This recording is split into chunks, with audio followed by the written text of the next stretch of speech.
So I'll be talking about models of Galois deformation rings, and this is joint with Daniel Lee, Bao Leheng, and Stefano Mora. And so the goal is to understand the geometry of local deformation rings, in particular deformation rings at L equals P with p-adic Hodge theory conditions. And so what we'll after a little motivation, what I'm going to get to is to introduce a maybe relatively simpler or more accessible geometric problem which will model and give the same singularities as the certain Galois deformation rings. So I want to start with the conjecture about the geometry of deformation rings, namely the Breuil-Mazard conjecture.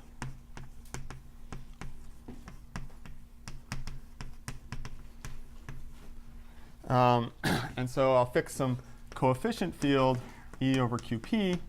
O will be the ring of integers, pi a uniformizer, and O mod pi be finite field F. And I'm going to take a n-dimensional mod P representation of the Galois group of QP valued in GLN F. And at least for the first section, one could always replace QP by some finite extension of QP.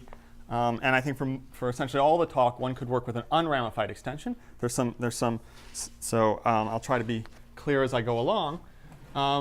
So let me draw a toy picture of this deformation problem. So I'll draw this picture.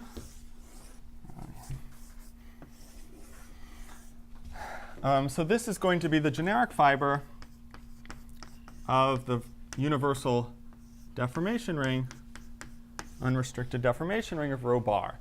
Okay, so this is parametrizing. Essentially, you should think of this as being p-adic representations whose reduction mod p is rho bar. And over here is the special fiber.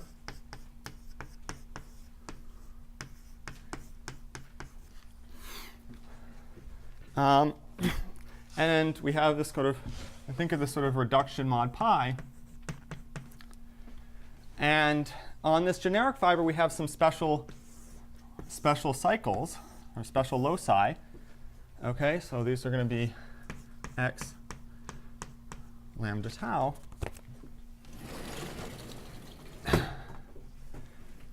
And these are disjoint loci indexed by these two parameters, lambda and tau. So lambda is an n tuple of integers, lambda 1 up to lambda n, with lambda I bigger than lambda I plus 1. So the dominant co-character. And tau is going to be a finite image representation of the inertia subgroup of some L, some finite extension, valued in GLN O, which extends to the full Galois group. Okay, so this is inertial type.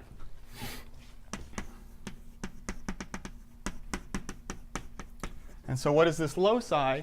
This loci is the set. So if we look at its E bar points, these are potentially crystalline with Hodge-Tate weights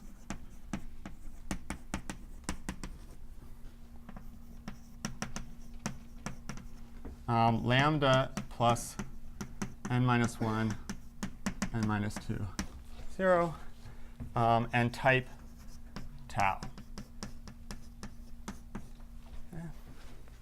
And so so the type refers to the fact that if we take these representations, restrict them to the Galois group of L, they become crystalline, and then and the type, in some sense, encodes a certain descent information.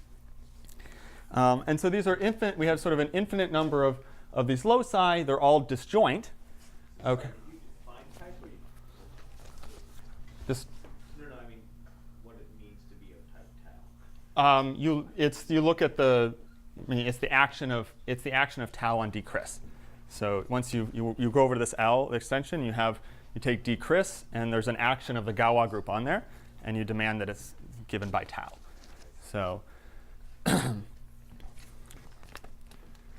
yeah, it just sort of encodes the fact that you sort of have this that you're taking this extra extension, and you sort of want to specify that information. So what was it? Right. And so the Broglie-Mazars conjecture is a conjecture about how these loci sort of how they reduce mod p. So, and I'll get to it in a second, but there will be some special cycles also in the mod p fiber of the deformation ring of this thing. And so what we want to understand is sort of what the integral structure, what the integral behavior of these loci are. So let me be precise about that. So the potentially crystalline deformation ring is defined to be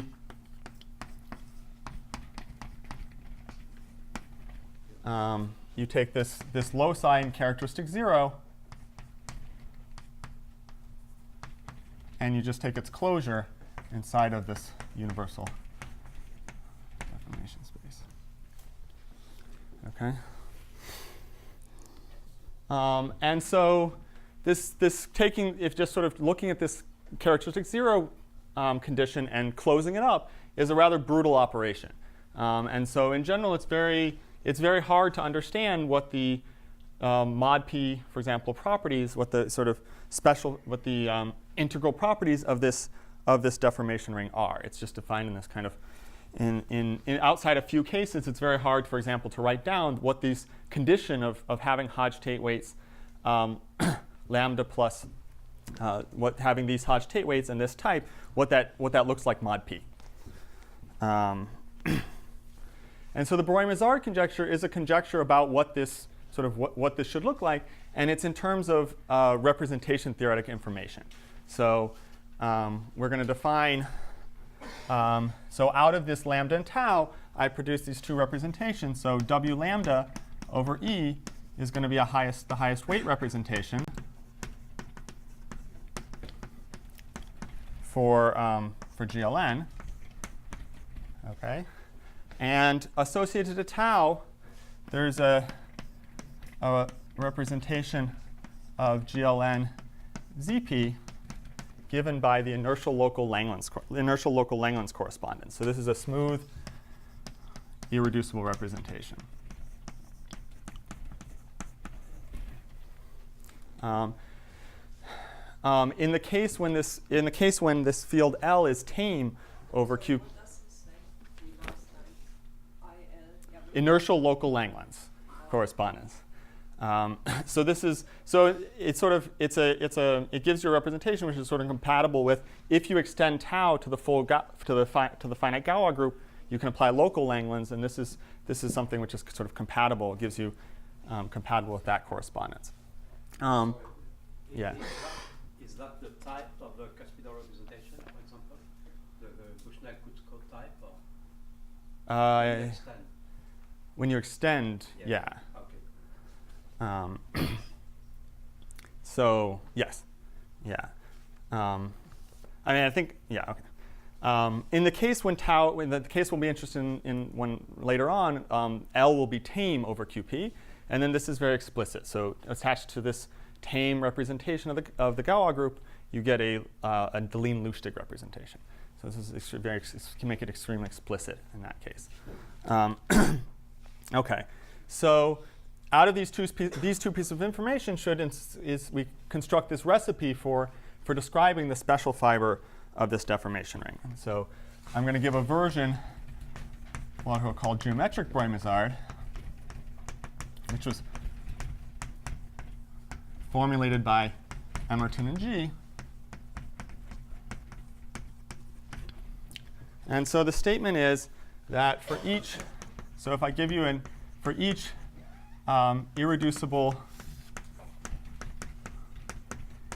mod p representation V of GLN FP, okay, so this finite group of Lie type, there should exist a cycle, which I'll call C sub v rho bar, on this special fiber of this, inside the special fiber of this universal deformation ring, which has the property that for all lambda and tau, you can describe the special fiber of this potentially crystalline deformation ring as being the union over certain of these special cycles for, I'm sorry, so I want with some multiplicity,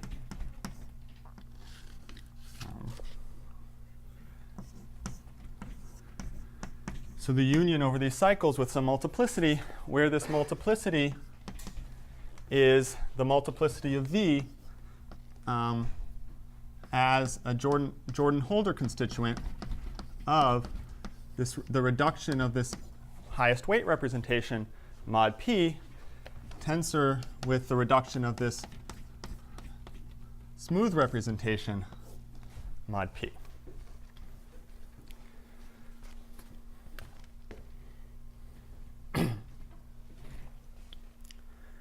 Okay, so for example, if you took tau to be trivial, then this would be trivial, and you'd be looking at the special fibers of crystalline deformation rings, and then the statement, and then there's somehow that special fiber should be controlled by how this highest weight representation decomposes mod P.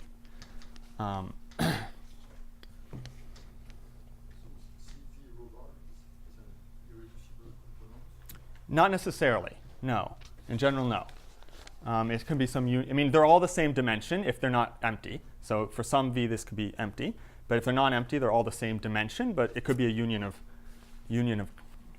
components. Well, yeah, it could be a union of components. It doesn't have to be irreducible.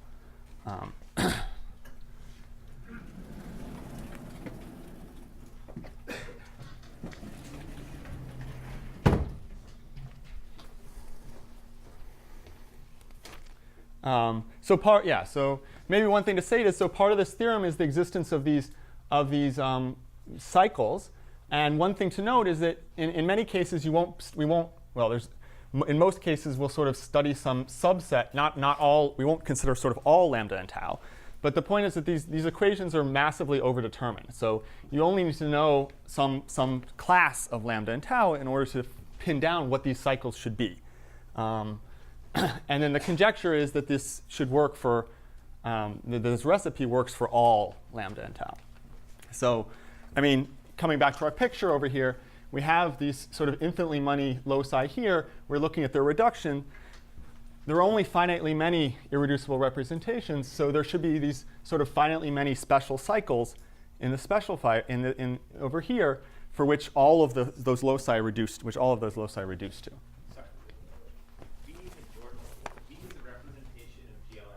Correct.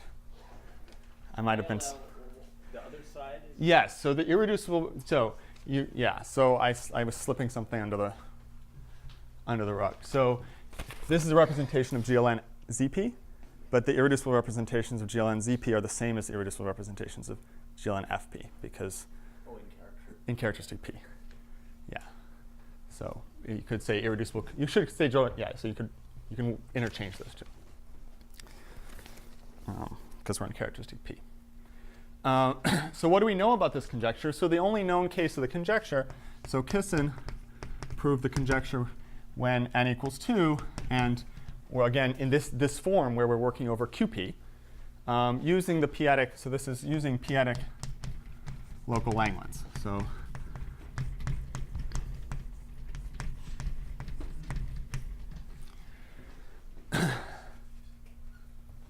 So also in dimension 2, G and Kissen proved this conjecture for some class of lambda and tau.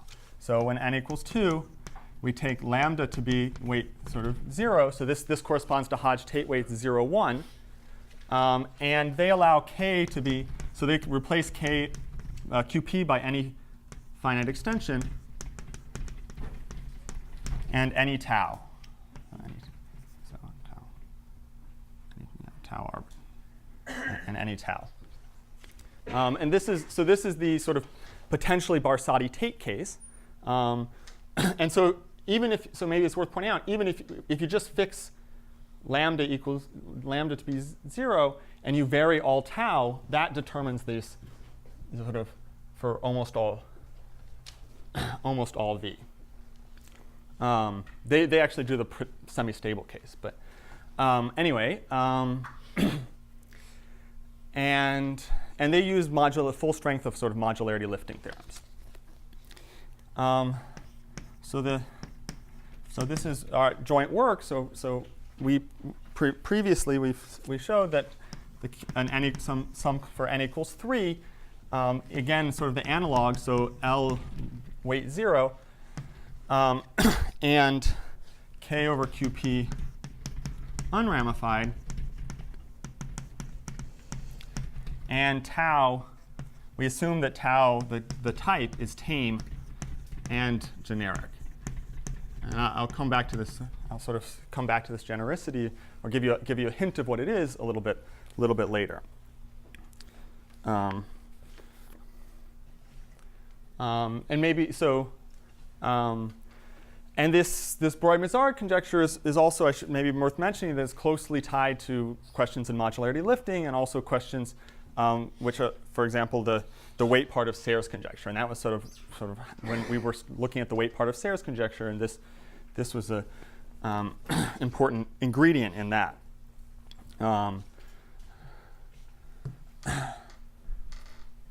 So in particular, I'm going to go ahead and define a collection of so these irreducible representations. We often refer to them as Serre weights. And so what I'll say is I'm going to define some collection of V called the Breuil-Mazard collection. So in a situation where if you know this conjecture, so assuming the conjecture, then you can define a set of irreducible representations, V, mod P representations V, which are exactly the ones where this cycle is non-empty. Do you have a description of the cycle CV rho bar? No, that's sort of part of the conjecture. Okay, I mean, roughly speaking, the CVs should sort of. So roughly speaking, what they should be is if you sort of pick some global situation. So I take rho bar to be the local Galois representation of some global representation, and then I patch a space of automorphic forms of weight. So there's a notion of automorphic form of weight V for some nice global setup. Then this should sort of be the locus of support of those modular forms. So it should be sort of the locus where a certain weight modular forms contribute to the deformation ring. So that's how this. I mean, that's how this sort of gets proved is usually by sort of patching methods. I'll sort of. So we'll come to at least up to some conjecture that I'll state later. We can sort of at least construct these what we expect to be these cycles in certain situations. But to do that, so I want to introduce now a model which is supposed to capture the geometry of these local deformation rings.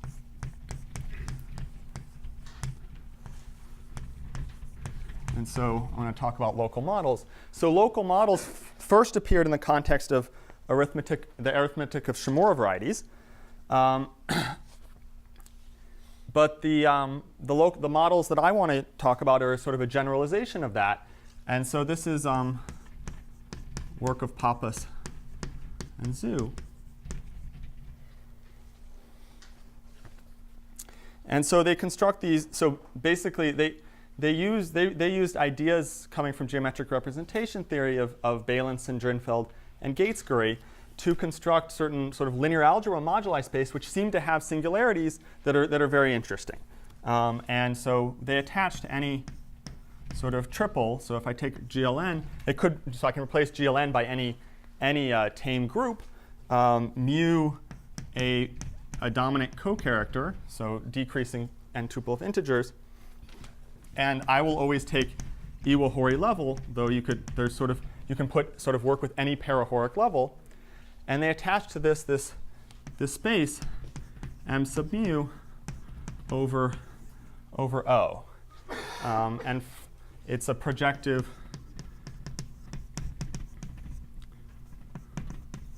and O flat.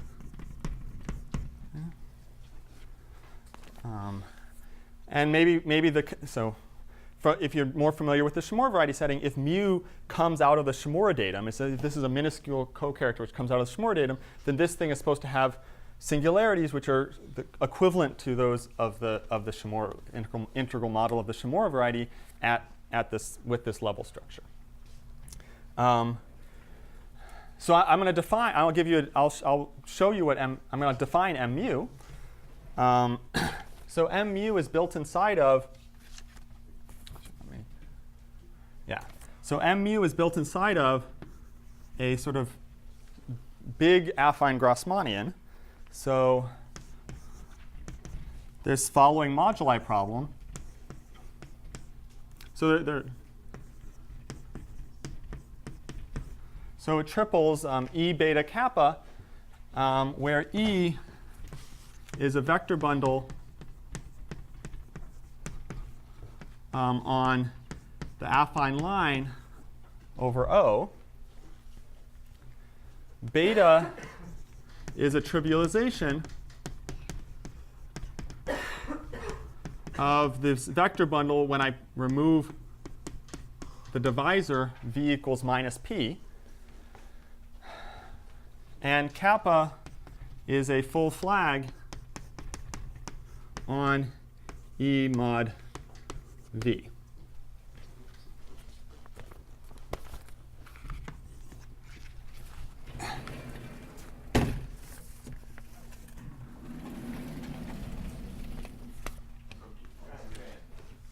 Rank n. Yeah. Rank n. Yeah. Before I erase which? So for in the case n equals 2 and 2p, what are the dimensions of all these spaces? Which spaces? The deformation rings and So the frame deformation rings have dimension. These guys have dimension 1 plus n squared plus n times n minus 1 over 2. Over, that's the dimension. N squared minus 1 is framing, and then sort of this part comes from the filtration.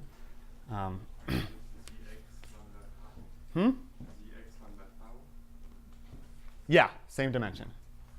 Same dimension. Yeah. So X lambda tau is They're all the same dimension. points or a subvariety? It's a subvariety. Yeah.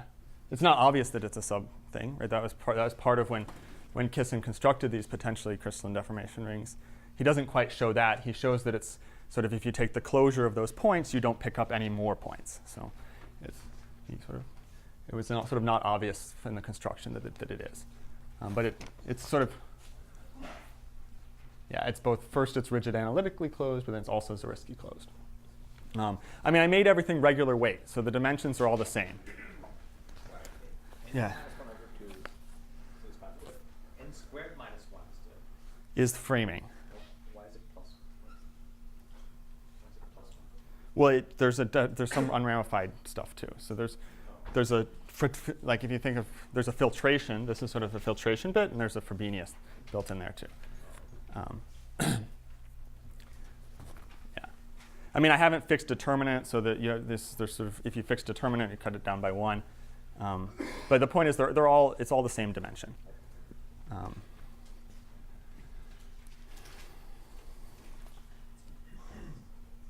So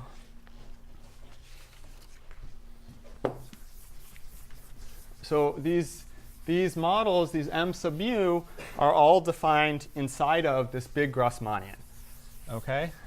And so what can we say about this big Grassmannian? So the important thing to know is that the generic fiber, so if we look at this moduli space and we invert P, okay, then in some sense these beta and kappa become sort of, they essentially become independent. And so what you see is you get one copy of just the flag variety coming from kappa, and then the other piece, the beta, it gives you an affine Grassmannian. So GLN, so the loop group centered at V plus P modulo the positive loop group.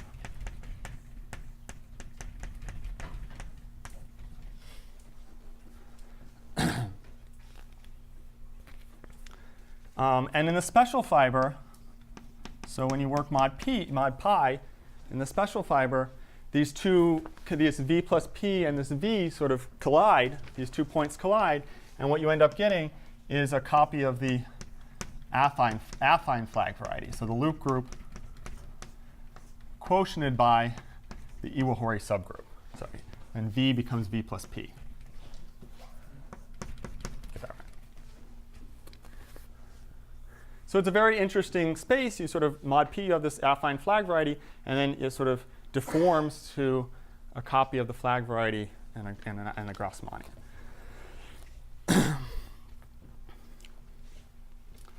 And so there's special loci inside this Grassmannian. So you have the Schubert cell, affine Schubert cell S mu, which is defined to be the GLN. So you take the loop group orbit of V plus P to the mu,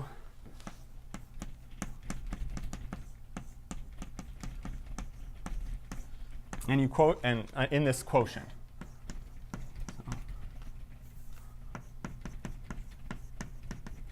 All right, and then I'm going to take the closed Schubert cell, so I'm going to close that up.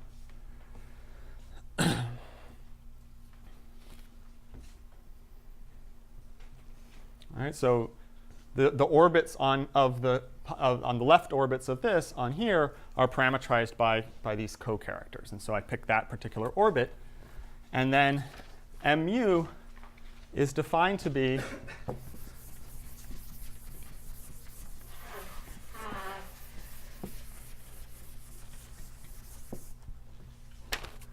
m of mu is now defined to be the closure of, I just take the base point in here, and I cross with this closed Schubert cell, and I now take the closure in the whole space in GRG. All right, so if you want, this is sort of vector bundles with sort of a modification of type mu, and what I'm doing is now just sort of taking this brutal type less than mu, and I'm sort of taking this just this look at its sort of integral closure in the integral space. What is pi? Yeah. Are you quoting it out GL under the after bracket pi? Or Iwahori. Yeah. If you want, like, sort of upper triangular mod V. So, I mean, maybe one of the interesting things, just as an observation, is that this is also a space that's defined by this kind of brutal closure operation. And nevertheless, Pappas and Zhu were able to prove something about this mu. So they were able to show that, so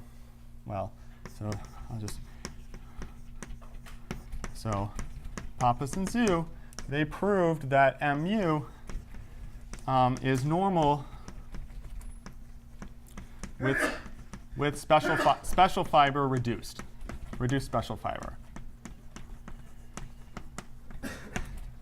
They were able to prove a little bit more. They're actually able to specify exactly what the special fiber is in terms of a union of affine Schubert variety cells on this flag variety. Okay, so you can actually give a combinatorial description of what this mu is. When mu is minuscule, is this a simple description? So when mu is minuscule,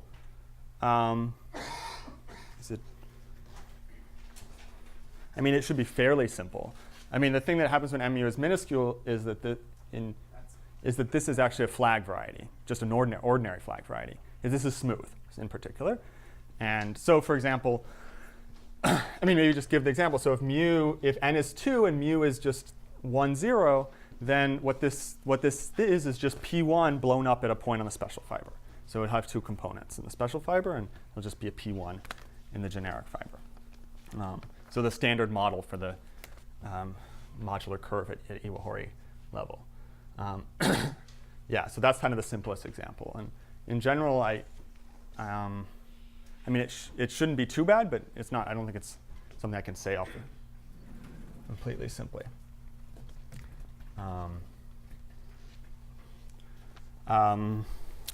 Right. So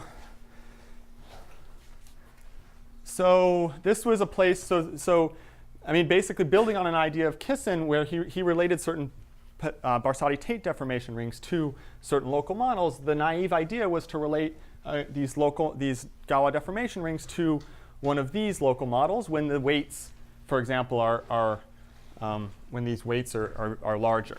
But it turns out that this mu is the wrong space. As Stefan pointed out, this when mu is not minuscule, well, so most of the time this generic fiber is singular. Okay, most of the time this is not particularly nice. This most affine Schubert varieties in the affine Grassmannian are not smooth. So that's if you know. So the generic fibers of crystalline deformation rings are regular. So that's kind of an indication that this is one indication that this is not the right space. So what I want to now introduce is a modification, a refinement, if you want, of this local model, which we conjecture, and we'll conjecture in a little bit, that this is sort of should be related to the Galois deformation ring.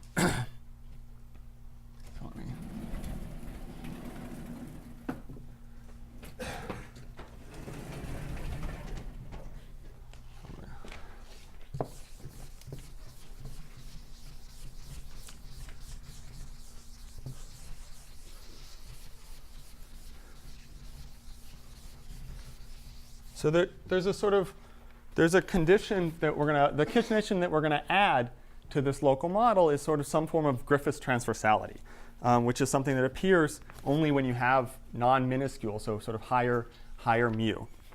So the condition is it's going to depend on our tame type. So let me sort of fix a tame type here. So this is the mod P cyclotomic character.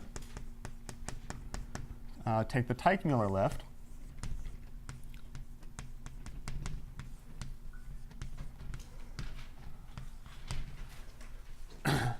And these A sub I are going to be between 0 and P minus 2 and distinct.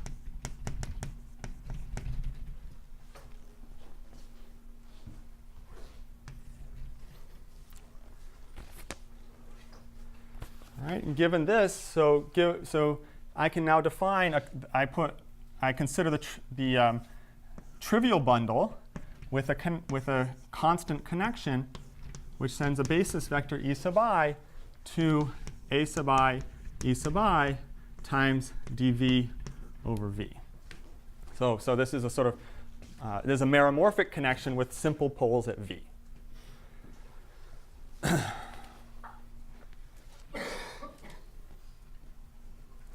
All right, and these sort of coefficients appear here. And so the condition that I want to impose, the refinement of this that I want to impose on this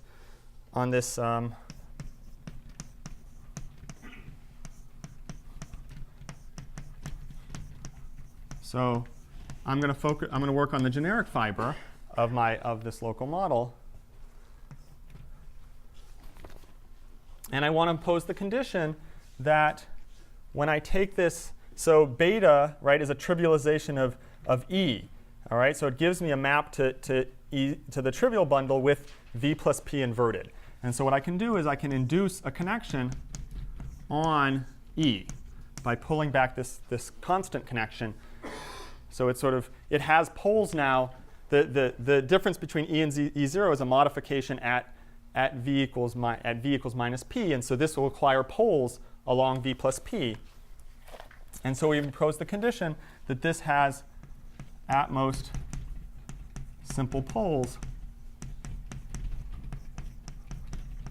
at v times v plus p.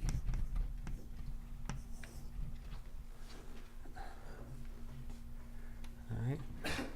So the poles of this connection are going to be bounded at most by mu. And so we impose this further condition by something relating is bounded by the differences between the weights in mu. And then we impose this further condition that it can have at most simple poles. All right. And so the first result about this thing is this actually cuts down.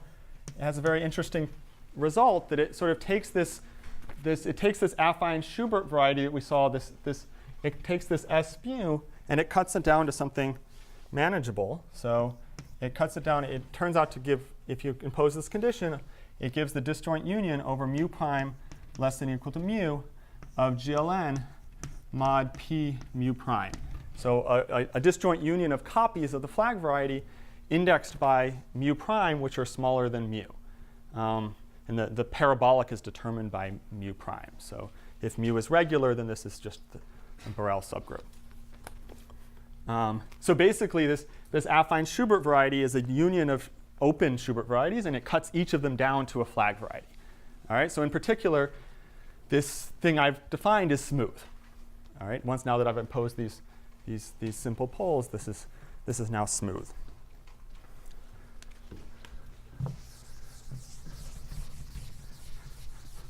The generic fiber. And so the model that I'm going to define, so mu, so I'll call it mu nabla tau, okay, is going to be defined to be, I'm only interested in things which have weight mu, so I'm going to take the closure of that highest, the sort of highest cell, GLN mod p mu, in this whole mu. Okay.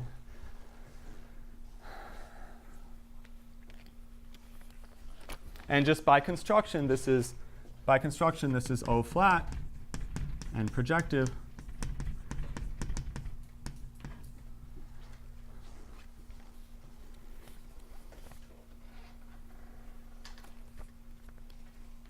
And has smooth generic fiber. Something else. All right, and so this is so I'll so now I want to do two things in the last is I want to show you that I want to show that in certain cases we can relate this to the Galois deformation rings, and then I'll tell you what we know about its geometry, and again in certain cases.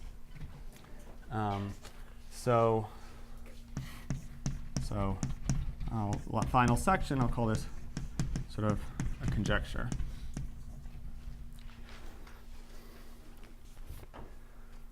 All right, so now I need to pose some hypotheses. Beyond what I've told you so far, we don't know much about these things in general. But if I impose, so I'm going to fix now, I'm going to work with Hodge-Tate weight, I'm going to work with n minus 1, n minus 2, 0, the sort of smallest regular thing. And I'm going to assume that tau is generic. And generic will be sort of some unspecified genericity, but it's going to be the condition that these integers, ai minus aj, are sufficiently far away from 0 and p minus 1.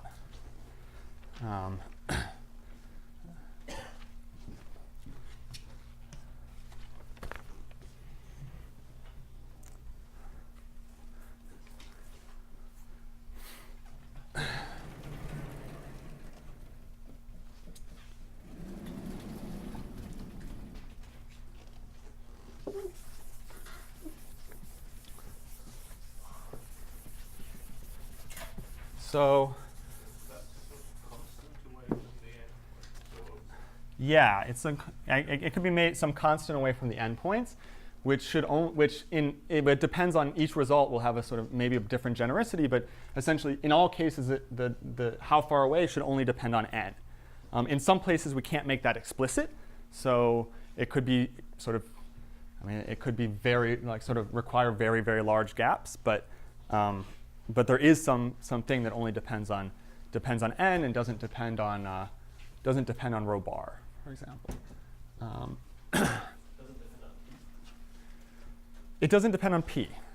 So in particular, you can choose a p large enough so that there will be some tame type that will satisfy this condition.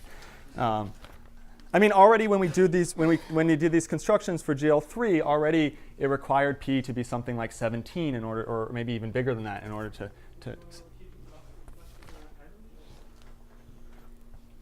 p would need to be much bigger than n. Yes. Yeah. It's a result of our method. I don't know how much better you can do. I sort of don't know what the correct genericity is, but a product of our method is that it sort of has to be very generic. So each result will have slightly different hypotheses. So, but I don't want to sort of worry about that too much.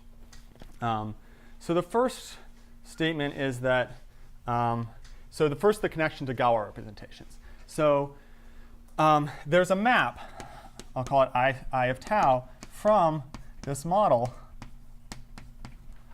We construct a map to the space, or if you want, you can think of this as a space, or you can just think of it at the level of points, but to the category of étale phi modules, which is the same thing as, which is equivalent to representations of the Galois group of where you adjoin all pth roots of, in this case, minus p, since that's my uniformizer.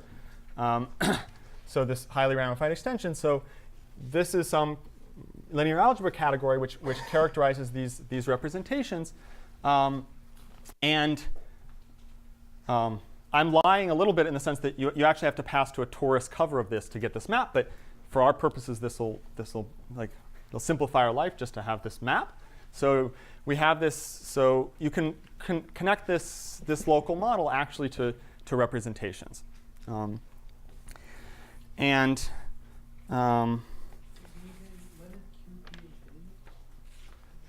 yeah, sure.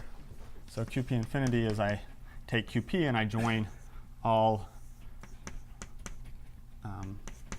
p to the nth roots, a compatible system of p power roots of minus p. So it's sort of the thing that appears in Kissin's theory or Fontaine's theory of these things. Mod phi étale is the phi gamma module? Phi modules, just the phi modules. Mod phi étale, what's that? Yeah, for this extension. For this? For the non-Galois extension, so just phi modules.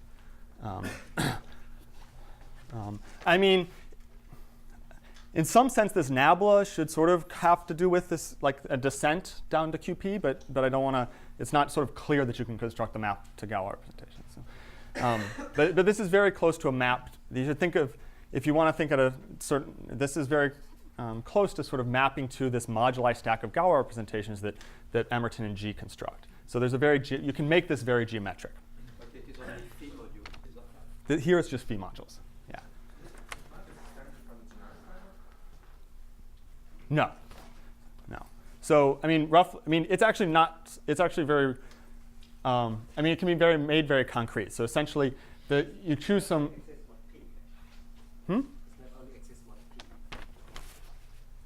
Oh. Well, we only need it mod p, but. But the point is basically you take these. If you think about it in terms of the loop group, essentially you have some matrix which you can choose a coset representative, and in some sense up to some factor that comes from tau, that is the matrix for Frobenius on the étale phi module. So this is actually very concrete. And what do I want to say with this? Well, what I want to say is, I introduced this map for two reasons. So the first result is about the special fiber. Oh, I should have. Sorry. Everything's eta now. I apologize about that. So it's only this one, this sort of small weight. So what do I want to say? Right. So we can give a characterization of the irreducible components of the special fiber. So if we reduce this space mod p, then the irreducible components are in bijection with this Jordan-Holder factors of this, what we called ILL tau, which, as I said earlier, in the case of this tame type, is just a principal. In the case of this tame type up there, it's just a Deligne-Lustig representation. It's just a principal series given by the induction of characters coming from this tau. So it's very sort of explicit, if you want. And so since I know Akshay will complain if I don't have any numbers in this talk. So to give you an idea of the complexity of this space, so when n equals 2, we have two components. So just two components in the special fiber. I told you that in that case we sort of in that case nabla doesn't do anything, and you just have this p1 with this blown up in the special fiber. When n equals 3, there are 9 components. When n equals 4, I think my recollection was something like 88 components. And when n equals 5, it's sort of something like 1,500 components in the special fiber.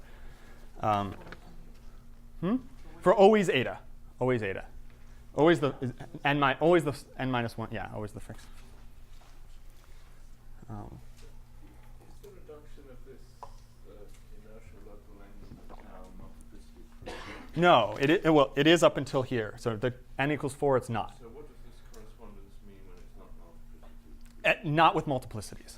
So this is a correspondence. This is just it's kind of a Breumer underlying reduced. It's a sort of Breuer-Mazard statement, but for the underlying reduced. So it's just a bijection on components. But it's stronger than that. So the point. So I'm just going to say this. So there's a compatibility as I change tau. So if I have a irreducible representation which appears in tau and tau prime, okay, then there are a component in this space, and there's a component for the tau prime, and they map to the same Étale phi modules. So they correspond to the same Galois representations. So this is reflective of the fact that these should sort of correspond to the same cycles on the Galois deformation ring. Can you see a difference, like for n equals 3, between somehow obvious things and shadow things? In this. You have like these 6 sort of obvious weights for n equals 3. Well, I haven't localized it a row bar. Okay. So what I should say is so in these Deligne-Lustig representations here, there are always n factorial obvious weights. And those you can see very easily on here. And then there's sort of all these other weights. And so, for example, there's 6 sort of obvious components here, and then there's 3 that you sort of have to dig deeper. And that sort of blows up as this goes along. So there's sort of more and more sort of inner components and not obvious components. But it's a combinatorial sort of recipe to get those in terms of the affine Weil group.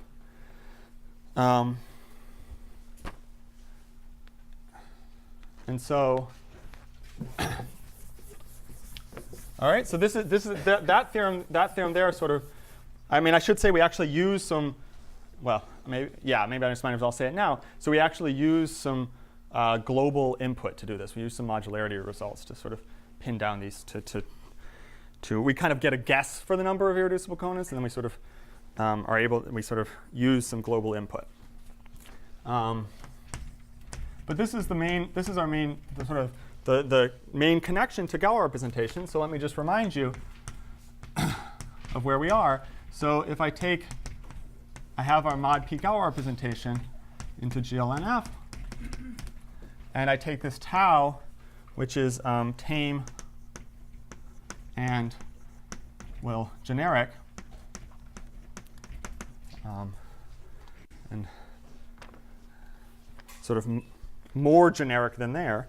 And if I assume that the deformation ring with Hodge-Tate weights n-1 down to 0 of type tau is non-empty, so I sort of have some potentially crystalline lift, then I can construct a point of this model m mu nabla tau. So a point, I can construct a point whose image under this map is rho bar restricted to GQP infinity. So at least after this extent, so I can sort of match the Galois representations.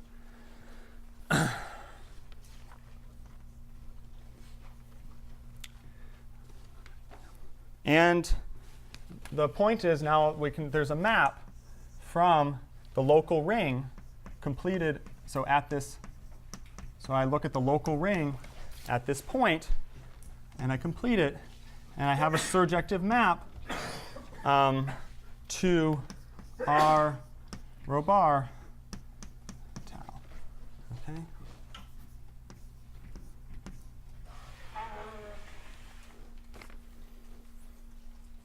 And this map is this map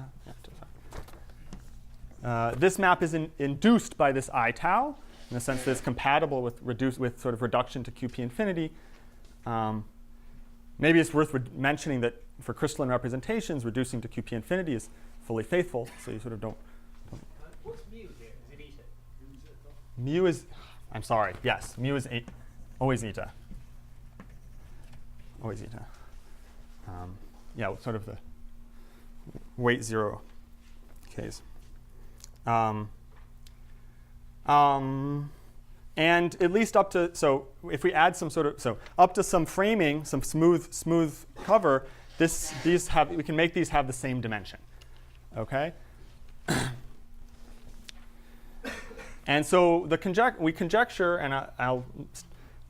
that this is in fact an isomorphism. And so in fact this really should be giving me the structure for the local deformation ring.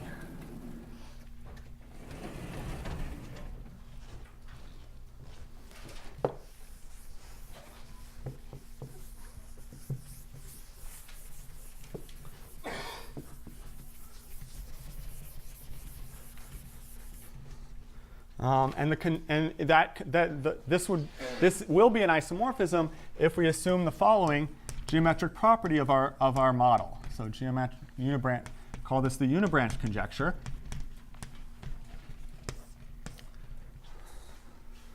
So it is what it says it sounds like. So we conjectured that this m eta nabla tau is geometrically unibranch. Okay. Or maybe we, so in fact this would be implied if we knew that it was normal. So normal implies geometrically unibranch.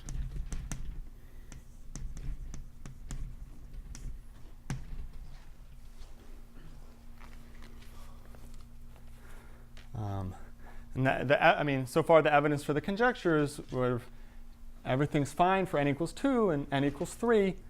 And we sort of have worked a little bit, we sort of have some computations for n equals 4. Also, the fact that this thing that is built inside this m mu is normal.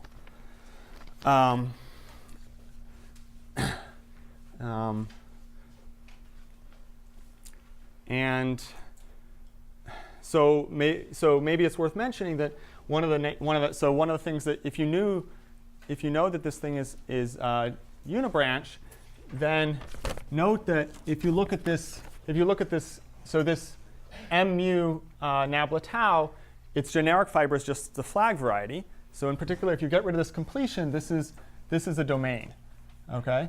And so the geometrically unibranch is telling me that when I complete, it's still a domain. We don't acquire any more components. And so in particular, if given this conjecture, you find out that the generic fiber of the deformation ring is connected, is irreducible. So this conjecture has a number of consequences. Maybe I'll just mention one of them. So the first is if we assume this unibranch conjecture, then this implies the Breuil-Mazard conjecture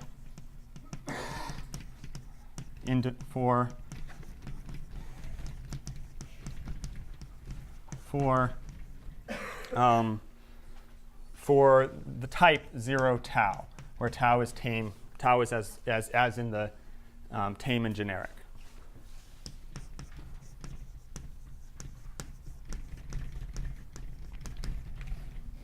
For this, do you need this map to be isomorphism or surjective? The theorem is that it's surjective. The conjecture would imply that it's an isomorphism. We need it that it's an isomorphism. The unibranch conjecture implies it's an isomorphism. Correct. Yeah.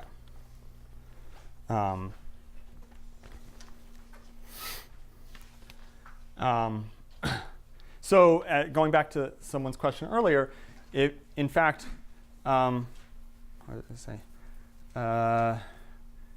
One can sort of, if you assume that if you assume the unibranch conjecture, you could actually you can construct these cycles, these C sub v, pretty there's some recipe for constructing these cycles. Okay, so that's part of this Breuil-Mazard conjecture, and it's related. It's related to this theorem up here, but it's a little bit more than that. But in any case, you can construct, if you assume that. If you have that conjecture, you can construct these cycles. So at the very least, you have some kind of candidate for those, what those cycles might be. So you can construct all the cycles. Well, because of this genericity, it would only construct the cycles for V which lie in these tame types. So there's sort of, essentially, almost. Not all of them. No, so these irreducible Serre weights are indexed by highest weight vectors. And so in a sense, the genericity should say that you can sort of study all of the weights which lie sufficiently far inside a P alcove. So that sort of keeps you away from the walls where sort of behavior of these cycles probably gets more complicated. But you can exchange if I assume robust generics and you get the whole everything. Yes. The non-generic things just don't interact with the generic robust. Correct. Yeah, I didn't want to say what robar generic means, but sort of if you have a robar, you take the semi-simplification, you look at the weights appearing and restrict to inertia, and you look at those characters. There's some notion of that being generic, and so again, yeah, if you work with a generic robar, then none of those. The only thing, everything you can, if you work with a generic robar, you can restrict yourselves to a tame type, then there's no problem. And since I'm almost out of time, I won't make any.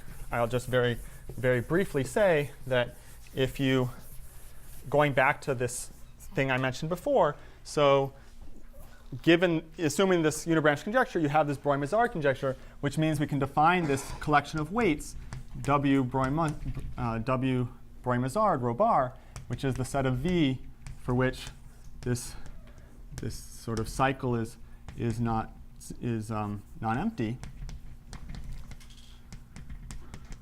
Okay.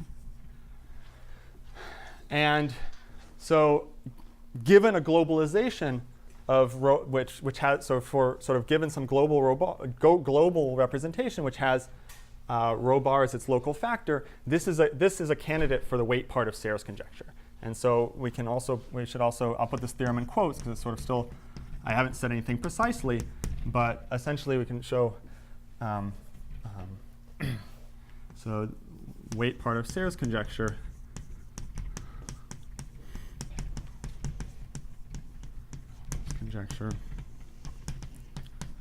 holds for the recipe given for W Breuil-Mazard of robar. This is not the same. We can't show that this. So there was a previous conjecture. So there's many versions of the Serre weight part of Serre's conjecture. And Florian gave a conjecture for what this set should be. And it's not clear, or maybe it's not even true, that this is the same set. It's also true that his conjecture was only for tame rho bar, and this is sort of for any generic rho bar. So anything that would fall under this theorem. And this sort of describes the weight part of Serre's conjecture is sort of this is some purely local information which tells you in what spaces of mod P forms your global representation should appear, assume it's modular, and then you show that it sort of is modular of all these weights. This is without assuming your unibranch conjecture. No, assuming unibranch conjecture. Absolutely. I should have said we're continuing on from there. Absolutely, of course. Yeah. So assume. I should have been very clear about that. Assuming unibranch. Genericity assumption. For this? Yeah. Well, it's the problem with this. It can't be, at least for now, it can't be main explicit. So, I can sort of roughly explain what's going on. So, Sorry, but there is some genericity. It's for generic. rho bar. Yeah. So basically, the conditions should be, let's just say, so if R bar is some global representation, so R bar above P, so for all places, so first of all, you should be unramified. So let's say we have some R bar, some GLN F.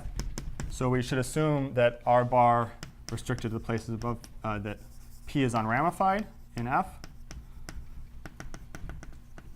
In F. So all the constructions are only for unramified.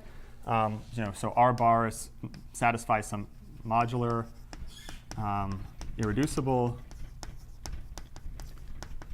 satisfies some Taylor-Wiles hypothesis. And when you look at places above P, so for all V dividing P, this should be generic. And this is a condition on a generic is a condition on the inertial weights.